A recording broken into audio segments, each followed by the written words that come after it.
नमस्कार, मैं हूं सत्येंद्र शर्मा और आप देख रहे हैं पंजाब केसरी.com। 2 राज्यों में हुए विधानसभा चुनाव के नतीजे आज सामने आ रहे हैं। रुझान भी सामने आ चुके हैं, जिसमें बीजेपी को महाराष्ट्र में बड़ी बढ़त मिलती हुई दिख रही है।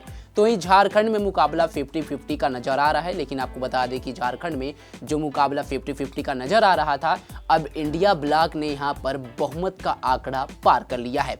आपको बता दें कि महाराष्ट्र, झारखंड के विधानसभा चुनाव नतीजों के साथ ही 15 राज्यों के विधानसभा के उपचुनाव के नतीजे भी आज घोषित किए जा रहे हैं, जिसमें 46 विधानसभा सीटों पर उपचुनाव तो वहीं 2 लोकसभा सीटों पर उपचुनाव के नतीजे घोषित किए जा रहे हैं। लेकिन जिस तरह से यहाँ पर 2 राज्यों की अगर बात करें तो महाराष्ट्र और झारखंड, इस पर सभी की निगाहें टिकी हुई हैं। महाराष्ट्र में एक तरफ महायुति है तो दूसरी तरफ महाविकास अघाड़ी है और दोनों के बीच यहाँ पर जमीन आसमान का फर्क रुझानों में देखने को मिल रहा है। बीजेपी और महायुति यहाँ पर बड़ी बढ़त पहले से ही बना ली है और 200 का आंकड़ा महायुति यहाँ पार कर चुकी है। यानी हम कह सकते हैं कि महाराष्ट्र में रुझानों के मुकाबले से महायुति की सरकार बनती हुई दिख रही है। यानी जो मौजूदा सत्ता में है वही वापसी कर रहा है और महाविकास अघाड़ी उसके कहीं भी आसपास नहीं भटक रहा है। दूसरी तरफ झारखंड की बात करें तो कुछ देर ऐसा था रुझानों में कि यहाँ पर मामला कांटे का दिख रहा था, 50-50 का मामला था।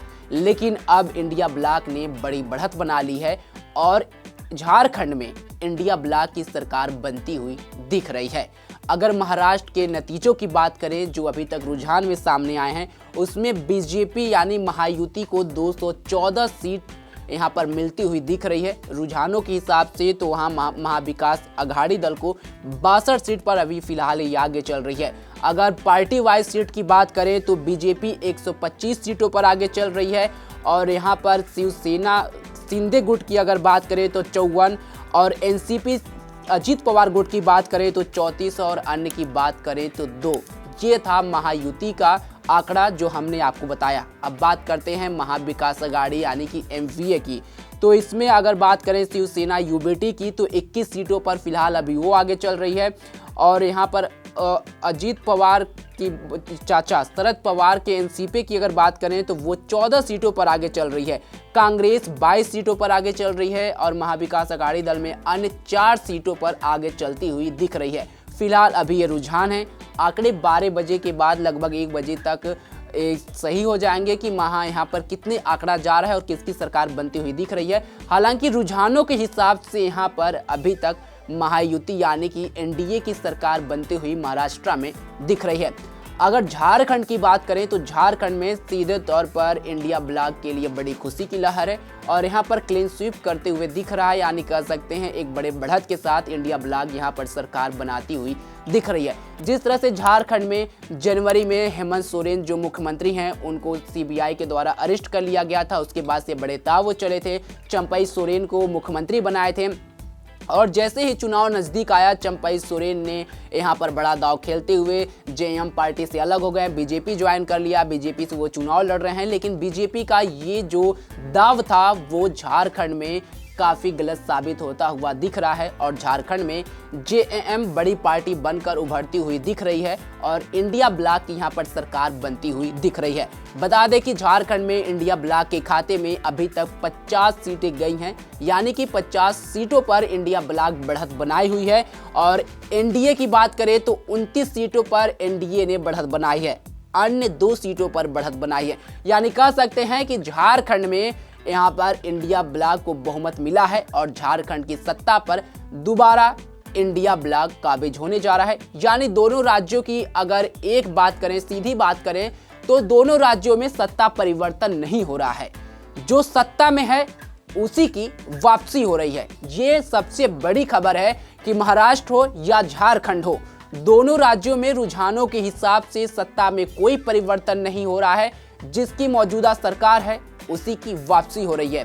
अब महाराष्ट्र की बात करते हैं। महाराष्ट्र में जिस तरह से यहाँ पर बड़े बड़े नारे लगाए गए थे, प्रधानमंत्री मोदी की धमाकेदार रैलियां की गई थी, उत्तर प्रदेश के सीएम योगी की कई सारी रैलियां की गई थी और महाराष्ट्र के चुनाव में 2 बड़े नारे काफी चर्चा का विषय बने थे, जिसमें सीएम योगी का वो नारा बटेंगे कटेंगे उत्तर प्रदेश से शुरू हुआ ये नारा महाराष्ट्र विधानसभा चुनाव में भी काफी चर्चा का विषय बना था और जगह जगह इसके पोस्टर भी लगे थे।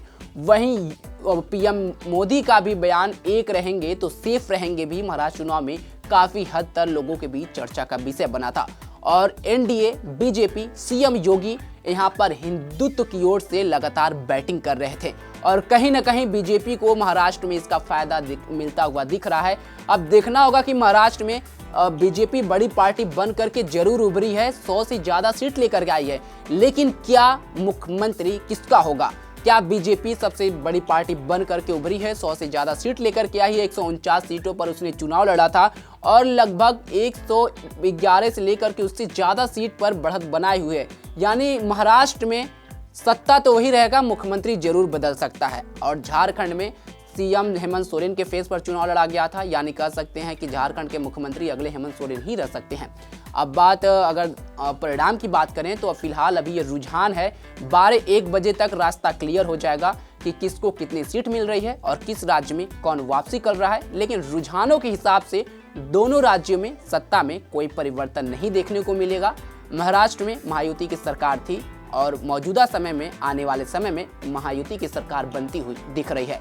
तो ये झारखंड में इंडिया ब्लॉक की सरकार थी और आने वाले समय में इंडिया ब्लॉक की सरकार ही बनती हुई दिख रही है। इस खबर पर आपकी क्या राय है, कमेंट बॉक्स में हमें जरूर बताएं। तमाम खबरों के लिए जुड़े रहें हमारे साथ और देखते रहें पंजाब केसरी.com। धन्यवाद।